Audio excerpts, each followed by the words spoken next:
Good afternoon, my people. Today, 17th of March 2019, Sunday. I bring greetings and tidings to us. This video is specifically for the people of Imo State, and I will say, thank you, Ndimo, for doing the needful. As we called upon you to rescue your state, no one would have done that for you except yourselves. Rochas Okorocha is going to no longer be your governor from the 29th of May 2019. You have elected Ihedioha, Emeka Ihedioha. That's very good. That's for a change. I saw Emeka Ihedioha celebrating his victory, and I asked myself, in 2011, that was how the Imo people celebrated. Now, 8 years later, they are no longer celebrating. So I think Emeka Ihedioha has a lot to learn from the massive goodwill that Rochas Okorocha came to power with, but he squandered it. I have never in the history of Igbo nation seen a man that came to power with so much goodwill more than Okorocha, and yet he squandered it.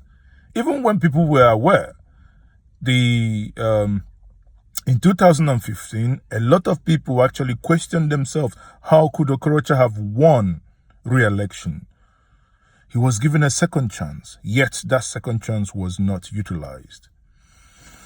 If you don't know, Okorocha came in via APGA, right, in 2011.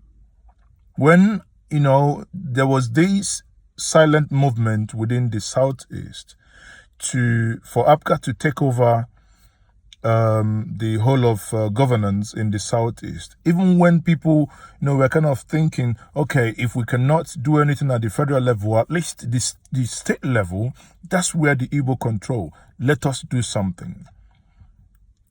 That didn't happen. APGA did not go beyond Anambra State. It's sad. Okorocha was given a second chance, but he blew it. He blew it big time. People say he's been doing road, he's been doing one, he's been doing the other. Well, governance is not only about doing roads. And even when we talk about the roads, I said, this is Imo. The Imo are driving. The one that actually broke my heart is driving in Imo State. You see you see something they want to do, like a solar, on the street. And they will use block, plaster the block, paint it red, mark it with white to look like bricks. To look like brick. We have Proda in Enugu. You can go to Enugu, or you make, you engage people to do, if you want to use brick to construct, do whatever you want to do. For Christ's sake, we have laterals, we have the soil, and we have the technology to locally empower people to do bricks. Why do you have to go use hollow blocks, actually? Not even solid, hollow blocks. Because when taxis knock them over, you see the holes. One of them actually stopped, and I shook my head. I said, Jesus Christ, how can this be happening in this modern age? What I'm telling you was what I experienced in Imo State. When was that? That was in 2016, 17. Building stuffs on the road, very inferior, man, that state. But I'm happy, and that the people of Imo State have regained their freedom. Now, the reason why I'm actually making this video is that the PDP has accused Okorocha of withdrawing 17 billion. Sink in. Hear me again. 17 billion. Yet, this is a country where we fight corruption. The only thing, a very bad economy, those at the center, destroying the economy, destroying the people, but they tell us they fight corruption. In a country, in a party called APC that fight nothing but corruption, you have someone taking away 17 billion in one day. How does that happen? According to PDP, on the 12th, there is this Tuesday Tuesday and between Tuesday and Thursday, 12th and 14th, just 3-4 days ago, that Okorocha has taken out from the Access Bank, Zenith Bank, Sky Bank, and Unity Bank, 17 billion.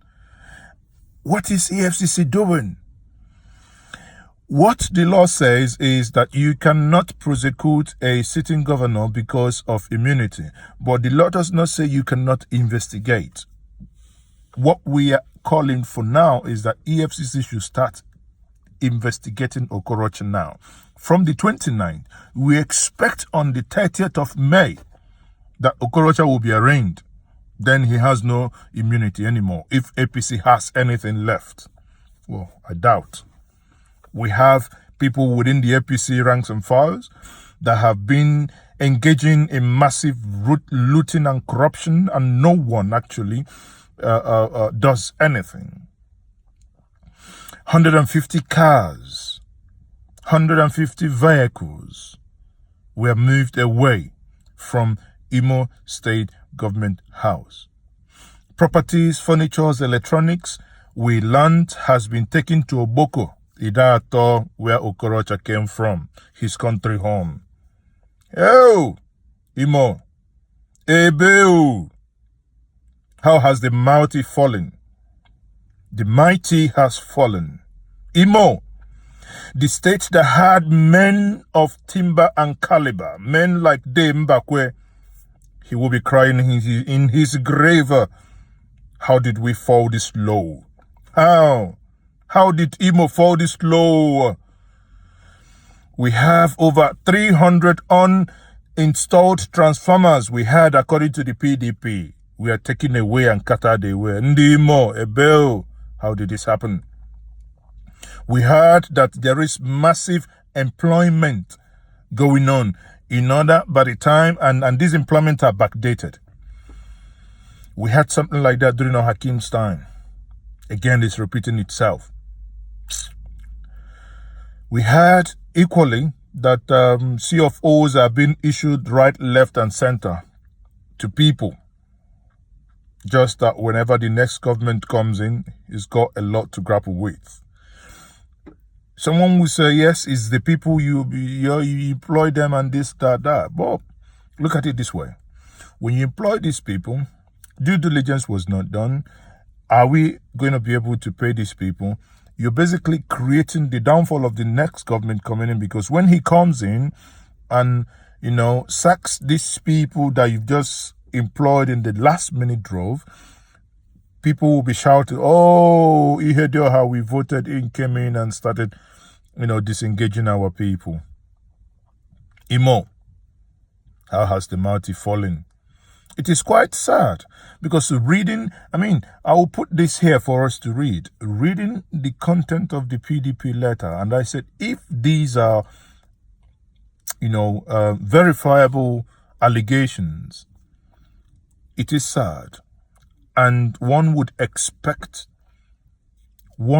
genuinely would expect the federal government to investigate and prosecute these allegations with all alacrity. It must be done with speed. If not, we are setting a bad precedent. Accuse PDP of whatever you can. I'm neither a PDP member or am I an APC member. Accuse the PDP of whatever you can. At least it is on record that PDP dragged their governors in court and saw some of them equally jailed. All the governors that have been jailed, PDP. Even when Alamesia was the governor of Bayelsa State, when he jumped and came back from London, you can see how quickly during Obasanjo, what they did. But these days, corruptions were here, everywhere. The president appears to do nothing. It's actually, People say, yeah, the president is not judiciary, or these guys have got immunity. But there is one thing that we all forget. The president has the moral burden, because he's, like what Obasanjo would say, he makes us believe that he has this, Obasanjo would say, sanctimonious, bogus integrity, that he has it. If he has that, then he has the moral burden to speak out. Rather, what do we see in Kano? Kano has a governor, Ganduje, which we fondly called Gandola. He's there, and yet nothing appears to be happening. Even the president is doubting that the governor ever took such bribe. My people, the era of Iberiberism, what I would personally refer to Iberiberized Iberiberism, is gone. The era of Iberiberized Iberiberism is gone. The people of Imo, una do well. You have done marvelously well for voting out Iberiberized Iberiberism.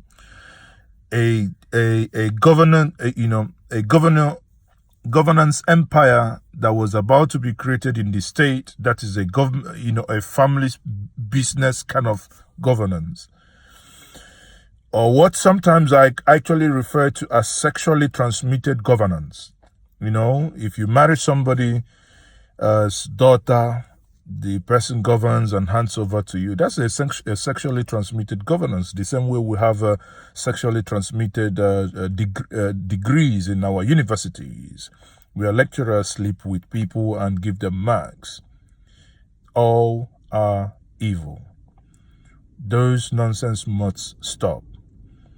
I call on the EFCC to wake up and investigate and prosecute Okorocha.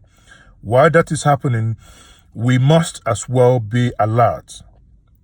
Emeka Ihedioha, congratulations for winning the governorship, but you must be alert. You must be at alert. Let the mistakes of Okorocha not be repeated. The people are becoming wiser. The people are no longer going to tolerate collective rape without any form of protection that has been happening. It's time to define and to redefine our collective future. May God bless us all.